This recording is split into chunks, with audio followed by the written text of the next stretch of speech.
Hi, and thanks for logging on to the Daily DVAR Halacha. And here's a brand new halacha for you, and it's for Sunday, the first day of March. Here we go. I wanted to tell you about the fast that's upcoming, and it's upcoming on Wednesday. That's the day before Purim, and it is called the Fast of Esther. And I want to do some clarifying on that. Some people wrongly assume that that's that fast that Esther did before she went in to visit with Achashverosh, and she was worried for her life. That happened way, way, way, way earlier in the year. The Fast of Esther, although we do call it that, is to commemorate a different fasting that went on, and I'll explain how that works. You see, Haman, from the nation of Amalek, wanted to be Hipil Pur. He wanted to make a lottery, and he wanted to decide by lottery when the Jews should be annihilated, and his Pur, his lot, fell out on the 13th of Adar. And then after Haman was killed, due to the intervention of the king, Hashem, Haman was then killed, and we were allowed to, well, Achashverosh did not tell us that the decree was rescinded. All he did was he told us that we could defend ourselves on that day, the 13th of Adar, against our enemies. So that is what happened. On the 13th of Adar, the Jews defended themselves against their enemies and were victorious with God's help.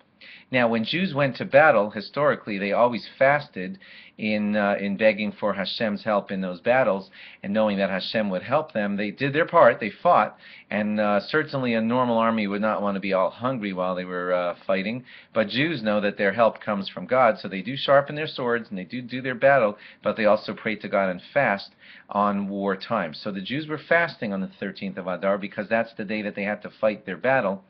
And that's why we fast on that day also, on the 13th of Adar, the day before Purim. The Jews then celebrated after their victory, and the celebration came out to be the next day on the 14th of Adar, and that's the day, this Thursday, that we will celebrate as Purim. Now, Friday is the day that the battle ended in Shushan Purim.